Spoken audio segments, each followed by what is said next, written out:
Hi there, this is Sarah from Standing Up to Scoliosis and Scolio Temple. I'm just doing a video today, the first one, about pregnancy and scoliosis. So this is a big one for me. So first of all, there'll be another video following this because I am only 30 weeks pregnant at the moment and it's my first pregnancy. So basically, yeah, obviously there's going to be another video to follow after childbirth, and some other related things to scoliosis with having a baby.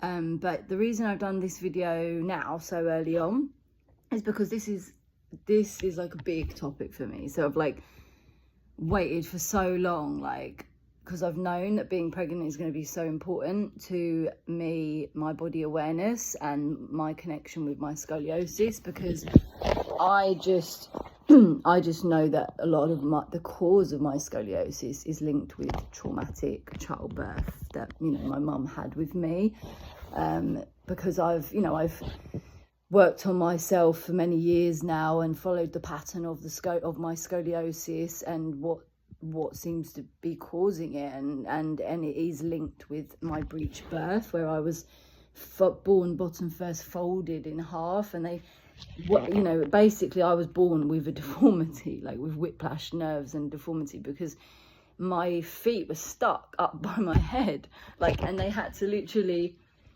put a thing on my feet to slowly push them down, because the soft tissue was whiplashed and sort of deformed in that shape when I was born because of the trauma of the birth. So literally I know that soft tissue in the body can be deformed from trauma, and yeah, this is just a really important video for me. And I've heard someone else actually give an interview to someone about scoliosis and pregnancy, or I think it was just about pregnancy in general, that it's a great time. And I'm really sorry to any men out there who don't go through this, but I mean, I guess the cause of different people's scoliosis is different anyway. So I mean, scoliosis is more common in women anyway, so and men have other strengths, like in helping their scoliosis, so they have stronger muscles, but women's strength is our internal intuitive sense, like our sense of intuition in our body, and obviously that is heightened with pregnancy, and also with all the hormones everything relaxes more because of the increased relaxing. So I'm having when I first got pregnant, everything relaxed so much in my body, and that I, where my curve is at the top here, it all just started going down and relaxing. So initially I felt better, not better overall. I mean, obviously pregnancy comes with its challenges, energy wise, but my spine itself was less painful and it relaxed more initially in the pregnancy. But now, as it's getting bigger, obviously it's where I have a curve in the sort of lumbar thoracic is sort of I have a S shape up here, but it's quite lower down in me, not so high up. And then another tiny one in my lumbar. So it's it's pushing obviously more the bigger the belly gets, and it's forcing more and more awareness of how my womb and my internal organs are linked with my scoliosis.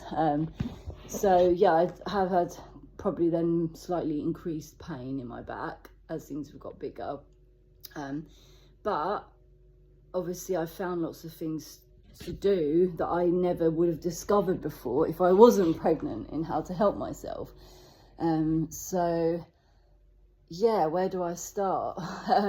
So a lot of scoliosis programs, they're starting by focusing on the breath.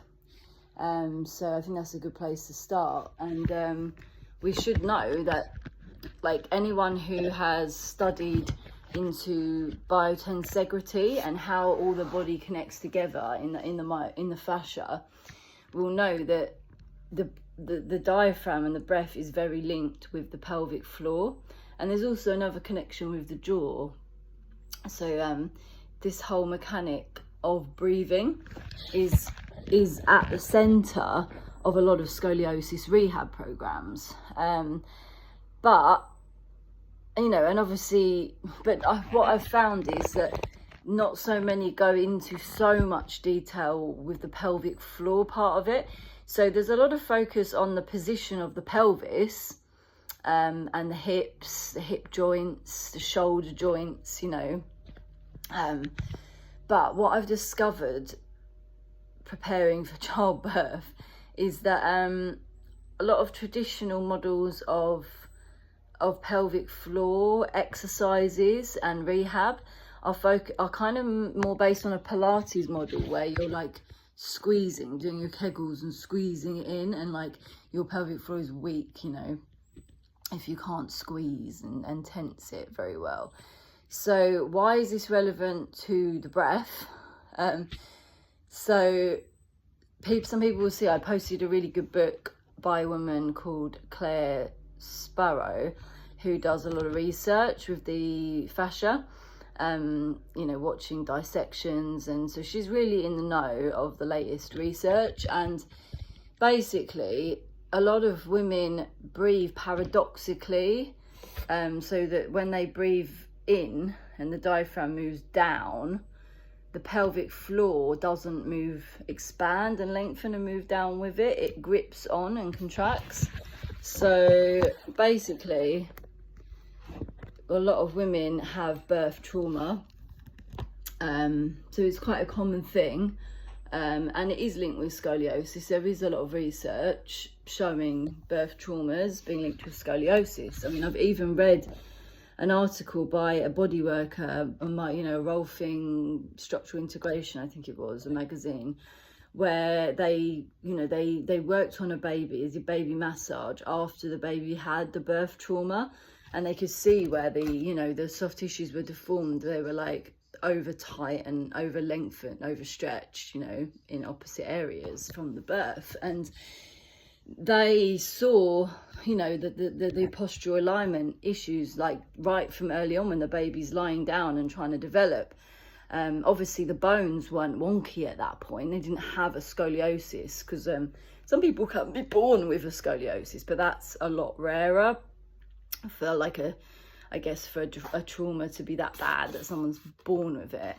Or often I think if people are born with it, it's a congenital problem. It's a misshapen bone.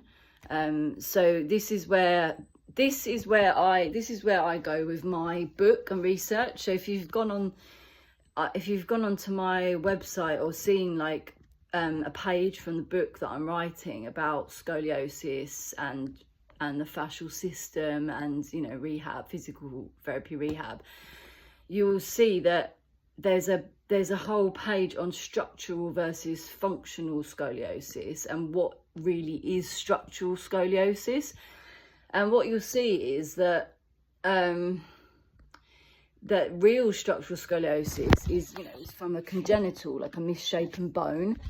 But what traditionally is labelled as structural scoliosis is usually just because the skeletal muscles, like when you bend over, it's that Adam's test, when you bend over and the curve is warped still. Like in a functional one, the skeletal muscles are able to adjust and correct it. So in a structural scoliosis, you're not going to get results from just doing exercises with skeletal muscles to try and adjust the bones, because there's actually more going on pulling the bones wonky than just the skeletal muscles, like the ones that we can actively, you know, control and contract. And so what it is there's unconscious, so this is the whole thing with the fascial revolution of research, is that what the biggest thing that you need to get in your head is that literally you have lots of soft tissue in your body that is under unconscious control, and it grips on, and it's like a reflex reaction, and we see more of this reflex reaction happening in our organs. So, you know, like it acts like a smooth muscle. Like what we're taught in science is that the bowels, you know, the organs in our tummy, they contract out of our control. But this can also happen to soft tissue anywhere in the body that has been under trauma, under stress, overstretch, or it's been crushed and damaged or cut, you know, and had any sort of trauma. It will contract and grip on, because it's a defense protective mechanism for when it heals. So this is what happens, is this gripping on continues for years after the trauma happened, because the body, you know, readapted and readjusted while it was healing from the trauma, and it got out of balance and out of alignment. And also it created maybe some scar tissue, some adhesions from the trauma where it's stuck, and you know, you didn't do the right thing to unstick it, and it just stayed like that for years. And then you developed a abnormal, out of balance posture, or you get injured because you're not in balance. So this is the common theory with fascia. So I've probably gone on about this lots of times before, but I have to mention it again, because a lot of what I feel is neglected in scoliosis programs and research is the effect of the organs and the womb on how it connects to the spine, and how that is going to pull a scoliosis. And the analogy that I love, that I heard, is imagining like a twisted pair of tights that you're wearing. And, you know, for me, I'm always gripped on and stuck in my right hip. So imagine you're wearing tights that are twisted and stuck, and that stuckness is a fascial adhesion, like, and contraction and shortening and tightening of your unconscious reflexes in these myofibroblasts that act like smooth muscle. So it's like stuck. So you need to do an exercise that unsticks it, uncoils, untwists, and lengthens and draws back out into balance. So you need to find the opposing bit in the body to strengthen and squeeze, and then you need to maybe massage and rub the tight bit or do something, you know, on both parts to get balance again. And yeah, it makes total sense to me that if I'm having adhesion and a tightness in this hip, and I've always had this because of the way I was born, like bent over and stuck in that hip and twisted and contorted, you know, then I'm literally, you know, as I have my growth spurt as a teenager, that stuckness, you didn't notice that initially when I grew, because I didn't grow as tall. The body grew and it didn't reach the bit where it was stuck. But as it got really tall as a teenager, and I wasn't even diagnosed till I was 16, so my sometimes curves can grow quite quick, quite fast, like late, you know, and I hit puberty quite late. There's obviously a link with hormones.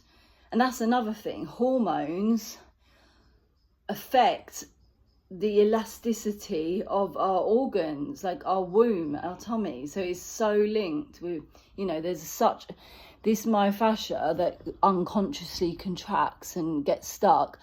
Yeah, there's lots of things that can affect that. It can get stuck from injury, but it can also get stuck. It can also change, like, its elasticity. You know, like be more flexible because of hormones, and less strong. So obviously that is going to play a big factor. Like if you're suddenly hitting puberty, as you know, and you're more flexible and loose, you're going to have less control, like stability. Like if the body does pull, you're not going to have as much strength. So, but also, there are even like nutritional things, like chemical things that can affect these soft tissues. So people can get scoliosis after viruses or toxins can be linked in the body, and the body like will stay contracted in the defense mechanism because of the toxins or the virus it had that damaged it, and then it starts, So there are lots of causes that could be linked with your scoliosis. It doesn't have to be a birth trauma, obviously, but I'm talking about this because I see this is a common theme in scoliosis, that it often grows in puberty in girls more than boys as well, which I find can't be a coincidence. And there is often, all programs, they're focusing on gripping in the hips and the breath and how that links with it, and obviously the shoulders as well, because the shoulders are there, counterbalance to the hips, and so I think it is a big like link with adolescent scoliosis, and like what I've found is very key and important for me preparing for childbirth, having had birth trauma, gone through that birth trauma myself from my mum, is that I've just gained such a greater awareness of how my scoliosis is coiled up and how to work with my breath linked with my pelvic floor to help get control of my curve. And I've used a number. So this, I do apologise again that I am not working as a therapist still at the moment, so I don't have, a lot of my videos are just me waffling and talking, and I don't have a space to just demonstrate exercises in, which is I'm sure what you would prefer. And I would also love obviously to do interviews with other people and not just be me waffling on, so I apologise for that. Sometimes I feel like I'm starting to bore myself, even though this topic I'm talking about is really fascinating and interesting. But anyway, I'm going to show some like tools. So I bought this pregnancy bean bag. So it's got a hole in the middle. So you can lie obviously in any position, like including on your front, and it can help relax, and you can do exercises and movements in the beanbag that are going to help help the whole pelvic area align and balance and relax and be, because an important thing in therapy is being able to relax, because you can't let go of gripping on and tension if you don't feel held and supported and relaxed. So this is about being held, supported, relaxed. And also you can get breath, blood flow to your tummy from lying on your front, which you can't normally do when you're pregnant, which is so important. I also have, obviously I have a bouncy ball, a ball. And I also get a lot out of being in water as well. So I'm going to do antenatal water class soon. Because obviously the blood flow in the organs is really important, linked with the breath, because the blood flow is also linked with, they found in research, is linked with this fascial tension, like where there's more fluid and blood flowing round, pumping round, that's where the contractions will happen more, because they contract the blood. So if you have like an imbalance of fluid flow in your body, that is also going to create an imbalance of tension in the body. This, is clearly evidence that this fascia and tension, the hypertonic or the hypotonic, the over floppy, lax, relax. So I've mainly talked about the over gripped on stuff, because that's the most common stuff that therapists know how to help and deal with. But what is less known how to help with in scoliosis is the laxity, the hypermobility, and the bits that are overstretched and deformed. Because If anyone's watched any research on tissues, deformed tissues that are like overstretched and have started to creep and become weak and hypotonic, is that some people have postulated this myth or theory that this can't, like, it's like a plastic bag that's overstretched and it will never go back again. So yeah, there is some negative views on these tissues, that once you've got a stretch mark, you know, that's it for life, which I know is not true. I've had stretch marks, like when I went through my growth spurt as a teenager on my body, and they're not there anymore. They, you know, they took a long time to go away. So obviously, if you have an overstretched ligament up your spine, which I have because of my birth trauma in the middle of my spine, you know, this is overstretched. You still, in my opinion, you can still work on that with the right exercises that focus on hypermobility and laxity in the nervous system and the fascia, rather than just stuck, shortened, contracted, adhered parts. So basically, you do need to do both with scoliosis, but most therapy out there you'll find focuses on the, you know, the contracted side. I mean, I remember a guy telling me on my sports massage course that hypermobility is a curse, like there's nothing you can do about it, which is so not true. But yeah, when I start working again and I get space to demonstrate exercises, this is when I will start, you know, teaching about the difference between hypermobility and over lengthened muscles and how to draw them in, and over shortened, contracted, adhered muscles and how to help them release, relax and expand out again. But yeah, I mean, this is obviously a learning experience for me, being pregnant, and how to do this with my tummy organs and womb, because we can't consciously control our organs with our brain. Like, they are under ground force, ground reaction reflexes. So this is how the body works. You have to work top down and bottom up with all therapy modalities, but the bottom up approach is not like consciously controlled. You can't control the world by your womb, you know, like as a woman. Like, maybe some women think that they can, but that never works out well in my experience. So you have to, most of the nervous system, it develops top down. It's like a hierarchical approach, but you can't do anything top down without the sensory reception of an anchoring of the bottom up at the same time.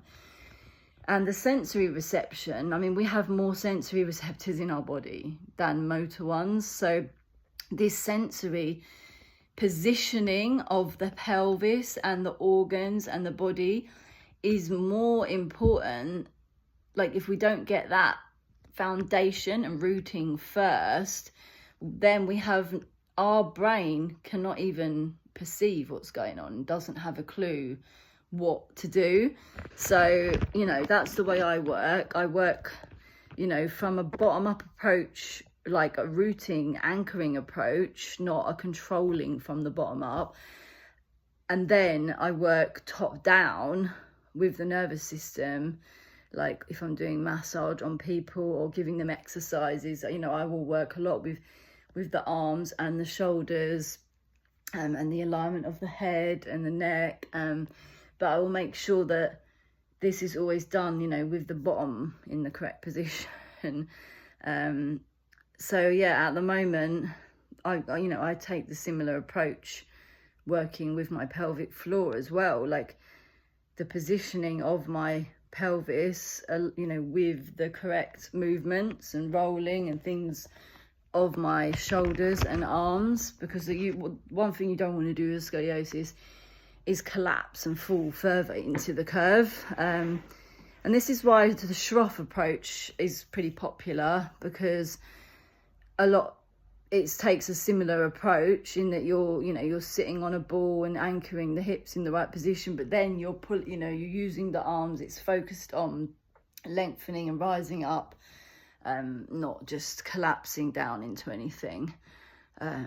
So yeah, I think I've sort of waffled on a bit too far there, into an area, maybe, yeah, a different sort of area of things unrelated to pregnancy. But yeah, it's an amazing learning experience. And yeah, I've heard a woman say that it's a chance to reset and gain a whole new awareness of your body as a woman. And yeah, I think that is especially true with a scoliosis as well. So yeah, I would love to, when I get back working as a therapist, I will definitely put out some free videos and materials of exercises that helped, with everything to do with scoliosis, something to do with being pregnant with scoliosis.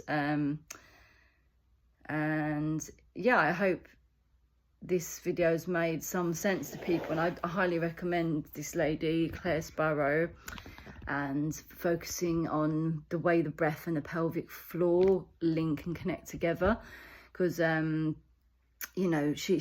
she talks about it like the whole body is like suspending the pelvic floor. So we're, the diaphragm, the sacrum, the spine, it's like held, and it's holding up and suspending the pelvic floor, and part of the puzzle is aligning this suspension higher up, not just squeezing and tensing your pelvic floor lower down and saying, oh, it's just like a bottom up thing where we just have to like get tenser, stronger pelvic floor muscles, because that's, yeah, there's just a lot of imbalance throughout the therapy field. In a lot of therapies have been led by men and taught by men, like Pilates was a man, and a lot of his focus was on the out breath and contracting the pelvic floor and tensing and pulling all the tummy muscles in, which you need to do when you're picking up weights and using muscles on the out breath. You do need to squeeze in, you do need to have a strong core. But what about on the in breath, when everything expands down and out in the diaphragm? You shouldn't then be still gripping on in the pelvic floor. It is paradoxical. It goes against natural flow, and it definitely goes against natural flow of childbirth. So yeah, recommend her. I did yoga and Feldenkrais for pregnancy classes with a wonderful lady as well, who specialised in birth trauma stuff. She was called Ruth Polden, and that was down in Sussex. But yeah, and I'm about to go for a pregnancy massage with a body worker. So looking forward to that, because apparently we hold a lot of tension in our shoulders, our ribs and our hips when we're pregnant, which ironically is the same places that people with scoliosis hold a lot of tension. But obviously with scoliosis, you're holding the tension, asymmetrically. Like for me, it's all on my right side of my body. So yeah, I mean, this is why being pregnant has highlighted the same issues I have with my scoliosis. And also the thing with scoliosis is people get the flat back a lot as well. And obviously with your belly growing out, it's actually forcing the natural lumbar and thoracic curves in the body. And in scoliosis, we often people lose those because the curves go to the side instead, and then like in this plane, it becomes flat rather than the arch in the lumbar spine and the curve in the thoracic. So yeah, I think pregnancy can do a lot of good for someone with scoliosis, but I'm still trying to prepare for the childbirth. So I'm definitely going to stop waffling on now. And I really hope in the future, when I get back working again after I've had the baby, that I'm going to have a nice space to demonstrate lots of exercises. I'm going to have people to interview and talk to. and this is going to be a much more interesting and interactive channel for you. Okay, over and out, and have a good day, everyone.